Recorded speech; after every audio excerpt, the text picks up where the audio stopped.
कहते हैं कि श्रद्धा और भक्ति के साथ की गई आराधना में बहुत ही शक्ति होती है। मानो तो देव, नहीं तो पत्थर।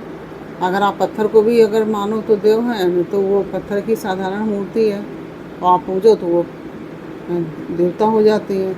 और प्रभु की मूर्ति तो पाषाण की होती ही है, लेकिन भक्त के भाव से ही उसमें प्राण प्रतिष्ठा होती है और उसमें प्रभु विराजते हैं। आप चाहो तो वो कंकड़ है, नहीं तो मानो तो शंकर है। इस तरह से आपकी ये श्रद्धा और भक्ति पर ही आधारित होती है सब। तो इसी के संबंध में हम आपको एक कहानी सुनाने जा रहे हैं जो बहुत ही अच्छी है और बहुत ही सच्ची कहानी है। कहानी है इस प्रकार से कि एक पंडित जी रामायण कथा सुना रहे थे और लोग आते और आनंद विभोर होकर जाते। खूब कथा अच्छे से सुनते थे और खूब आनंद विभोर हो जाते थे। तो पंडित जी का नियम था कि रोज़ कथा शुरू करने से पहले आइए हनुमान जी विराजिए हमेशा कहकर हनुमान जी का आह्वान करते थे। आइए हनुमान जी विराजिए, आइए हनुमान जी विराजिए, इस तरह कह के वो आह्वान करते थे हनुमान जी का। फिर 1 घंटा प्रवचन करते थे। तो एक वकील साहब थे जो कि हर रोज़ कथा सुनने आते थे, और वकील साहब के भक्ति भाव पर एक दिन तर्कशीलता हावी हो गई। उन्होंने सोचा कि अब पंडित जी से तर्क करने का उनके मन में भाव आ गया। तो उन्हें लगा कि महाराज रोज़ आइए हनुमान जी विराजिए कहते हैं, और तो क्या हनुमान जी सचमुच में आते होंगे। उनके मन में तर्क आ गया, क्योंकि वकील थे और फिर किसी किसी का स्वभाव भी होता है इस तरह का। तो उनके मन में तर्क करने की इच्छा जागृत हुई। तो अतः वकील साहब ने पंडित जी से पूछ ही लिया कि महाराज जी, आप रामायण की कथा बहुत अच्छी कहते हैं और हमें बड़ा रस आता है, बहुत रस भी आता है हमें सुनने में, और बहुत अच्छी कथा कहते हैं आप। परंतु आप जो गद्दी प्रतिदिन हनुमान जी को देते हैं, उस पर क्या हनुमान जी सचमुच में विराजते हैं कि आप ऐसे ही देते हैं मतलब। तो पंडित जी ने कहा कि हाँ, यह तो मेरा व्यक्तिगत विश्वास है कि राम कथा हो रही है तो हनुमान जी अवश्य पधारते हैं, क्योंकि जहाँ भी राम कथा होती है वहाँ हनुमान जी अवश्य विराजते हैं, ऐसा कहा जाता है और ऐसा होता भी है। तो वकील साहब ने कहा कि महाराज जी, ऐसे बात नहीं बनेगी। हनुमान जी यहाँ आते हैं तो इसका कोई सबूत दीजिए हमें। तो आपको सबूत लाकर हमको दिखाना चाहिए कि हनुमान जी आपकी कथा सुनने आते हैं। और हनुमान जी आते हैं तो महाराज जी ने बहुत समझाया कि भैया, आस्था को किसी सबूत की कसौटी पर नहीं कसना चाहिए। आस्था को किसी कसौटी पर कैसे कसा जा सकता है। यह तो भक्त और भगवान के बीच का भाव है, ये तो प्रेम रस है भगवान और भक्त के बीच का। और व्यक्तिगत श्रद्धा जो होती है, भक्ति की जो भक्त की अपनी व्यक्तिगत श्रद्धा का विषय है ये। और आप कहो तो मैं प्रवचन करना बंद कर दूं, और या फिर आप कथा में आना छोड़ दें, यह कर सकते हैं, लेकिन हम आपको सबूत कैसे दिखा दें। लेकिन वकील साहब नहीं माने, और वो कहते ही रहे कि आप कई दिनों से दावा करते आ रहे हैं यह बात, और स्थानों पर भी कहते होंगे, जहाँ जहाँ भी आप कथा करने जाते होंगे वहाँ भी आप ये बात कहते होंगे। इसलिए महाराज, आपको तो साबित करना ही होगा कि हनुमान जी कथा सुनने आते हैं। तो इस तरह दोनों के बीच में बहुत वाद विवाद होता रहा।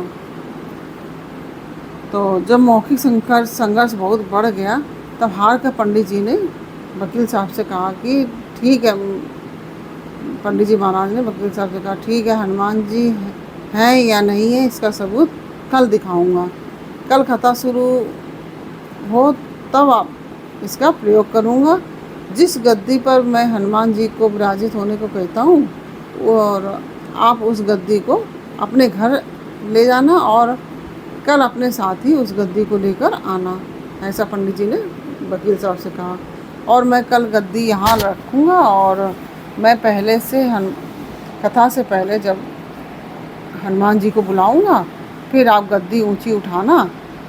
यदि आपने गद्दी ऊंची कर दी तो समझना कि हनुमान जी नहीं है। और वकील साहब इस कसौटी के लिए तैयार हो गए कि ठीक है भैया, यही करेंगे। तो पंडित जी ने कहा कि हम दोनों में से जो पराजित होगा वह क्या करेगा, इसका निर्णय भी कर लें, यह तो सत्य की परीक्षा है। तो वकील साहब ने कहा कि मैं गद्दी ऊंचा ना कर सका तो वकालत छोड़कर आपसे दीक्षा ले लूँगा, वकालत करना छोड़ दूँगा। और आप पराजित हो गए तो आप क्या करोगे? तो पंडित जी ने कहा कि मैं कथावाचन छोड़कर आपके ऑफिस में चपरासी बन जाऊँगा। इस प्रकार से पंडित जी ने वकील साहब से कहा। तो अगले दिन कथा पंडाल में भारी भीड़ हुई। जो लोग रोज़ाना कथा सुनने नहीं भी आते थे, वो भी ये सब भक्ति और प्रेम मतलब वो भी भक्त और प्रेम और विश्वास की परीक्षा देखने के लिए काफ़ी भीड़ उमड़ आई कि एक भक्त की प्रेम और विश्वास की परीक्षा थी ये। तो काफ़ी भीड़ उमड़ आई और पंडाल भी खूब भर गया। श्रद्धा और विश्वास का जो प्रश्न जो था, इसलिए वह पंडाल पूरा भर गया कि देखें क्या होगा। आप सभी के मन में उत्सुकता थी। पंडित जी महाराज और वकील साहब कथा पंडाल में पधारे और गद्दी रखी गई। पंडित जी ने सजल नेत्रों से मंगलाचरण किया और फिर बोले, आइए हनुमान जी विराजिए। ऐसा बोलते ही पंडित जी के नेत्र थे जो उससे अश्रुधारा बहने लगी और नेत्र सजल हो उठे। और मन ही मन पंडित जी बोले, प्रभु आज मेरा प्रश्न नहीं बल्कि रघुकुल रीत की परंपरा का सवाल है। मैं तो एक साधारण जन हूँ, मेरी भक्ति और आस्था की लाज रखना प्रभु। और फिर वकील साहब को निमंत्रण दिया कि आइए गद्दी ऊंची कीजिए।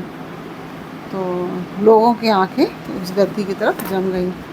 वकील साहब खड़े हुए, उन्होंने गद्दी उठाने के लिए हाथ बढ़ाया पर गद्दी को स्पर्श भी ना कर सके। जो भी कारण रहा हो, वो गद्दी को स्पर्श भी ना कर सके। उन्होंने 3 बार हाथ बढ़ाया किंतु तीनों बार असफल रहे। पंडित जी देख रहे थे, गद्दी को पकड़ना तो दूर, वकील साहब गद्दी को छू भी ना सके। तीनों बार वकील साहब पसीने से तरबतर हो गए और पंडित जी महाराज के चरणों में गिर पड़े और बोले, महाराज गद्दी उठाना तो दूर, मुझे नहीं मालूम कि क्यों मेरा हाथ भी गद्दी तक नहीं पहुंच रहा है, अतः मैं हार स्वीकार करता हूँ। इस प्रकार से भक्त की जीत हुई। और क्योंकि जहाँ भी ये हमारे ग्रंथों में भी लिखा है, जहाँ भी रामचंद्र जी की कथा होती है, भगवान राम की कथा होती है, वहाँ हनुमान जी स्वयं पहुँच जाते हैं और फिर उनको तो आह्वान किया जाता था, वो तो आते ही हैं। तो जैसा कि लंका जब सब भगवान हनुमान जी संजीवनी बूटी जा रहे थे लेने, तब रावण ने जो स्वांग रचा था उसके लिए भी भगवान कथा सुनने पहुंच गए थे। तो वो तो रावण ने स्वांग रचा था, लेकिन बाद में वो तो पता ही चल गया था कि ये राक्षसों द्वारा स्वांग रचा गया है। तो भगवान जहाँ भी राम कथा हो रही होती है, हनुमान जी वहाँ अपने आप ही प्रकट हो जाते हैं। अब आप अगर राम की चर्चा करेंगे या राम कथा करेंगे तो हमारे बीच में भी भगवान हनुमान जी प्रकट हो जाएंगे। इस तरह से, क्योंकि ये तो फिर भक्त के विश्वास और श्रद्धा का प्रश्न है ये तो, और भगवान श्रद्धा और विश्वास के ही भूखे हैं। भगवान तो श्रद्धा के ही भूखे हैं, तो भगवान को कुछ भी नहीं चाहिए, भगवान को भक्त की श्रद्धा ही चाहिए। तो इस तरह से यह कहानी मैंने आपको सुनाई। ये कहानी श्रद्धा और भक्ति की थी, विश्वास की थी। तो यह कहानी आपको कैसी लगी, यह मुझे कमेंट बॉक्स में अवश्य बताइए। अच्छी लगी हो तो वीडियो को लाइक शेयर अवश्य कीजिए और कमेंट में जय श्री राम अवश्य लिखिए। और यदि आपने हमारे चैनल को सब्सक्राइब नहीं किया तो प्लीज़ हमारे चैनल को सब्सक्राइब कर लीजिए और बेल आइकन बटन अवश्य दबा दीजिए, जिससे कि हमारे आने वाले सारे वीडियोस आपको प्राप्त हो सकें। और बस आज इतना ही, फिर मिलते हैं आपसे अगले वीडियो में एक नई जानकारी, एक नई कहानी के साथ। तब तक के लिए जय श्री राम।